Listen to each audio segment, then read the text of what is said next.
লীগের সরকার, মোল্লাদের সরকার, কি বলবেন এই নিয়ে?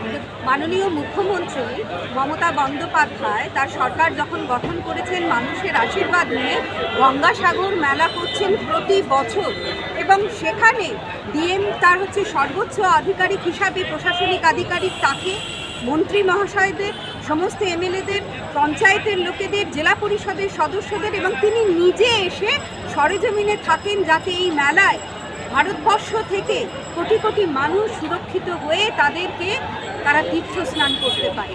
সেই মমতা বন্দ্যোপাধ্যায় যেটা বলেছেন, আপনি বলুন তো সেটা ভুল? আপনি বলুন, মহাকুম্ভের নাম করে যেভাবে বিজেপি সরকার পোস্টার চালিয়েছে, একটা ছোট্ট জায়গা পরিসরে সারা ভারতবর্ষের 140 কোটি মানুষকে আহ্বান জানিয়েছে। যে জায়গায় 1 কোটি, 2 কোটি, 5 কোটি থাকতে পারে, 140 কোটি মানুষকে আহ্বান জানিয়েছেন ভোটের প্রচারে, দিল্লির ভোটের আগে। আপনারা জানেন যে তারা বিজেপি যা কিছুই করে ধর্মের নামে রাজনীতি করে এবং মানুষকে মৃত্যুর মুখে ঠেলে দেয়। দিল্লির প্ল্যাটফর্মে কি হয়েছে? হঠাৎ সাডেনলি একটা ট্রেনের বলেছে যে এত নম্বর প্ল্যাটফর্ম থেকে ট্রেন অত নম্বর প্ল্যাটফর্মে যাবে।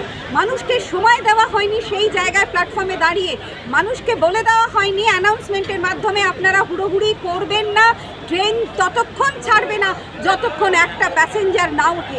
যেমন কোভিডে মানুষের প্রাণ কেড়েছে এলাহাবাদের সঙ্গমে, ঠিক তেমনিভাবে পূর্ণ কুম্ভেতেও এই এলাহাবাদের সঙ্গমে মানুষের প্রাণ কেড়ে নিয়েছে। যোগী আদিত্যনাথের সরকারের যেমন লজ্জা হওয়া উচিত, বিজেপির লজ্জা হওয়া উচিত, রেল মিনিস্টার অশ্বিনী বৈষ্ণবের তার এখানে ইস্তফা দেওয়া উচিত।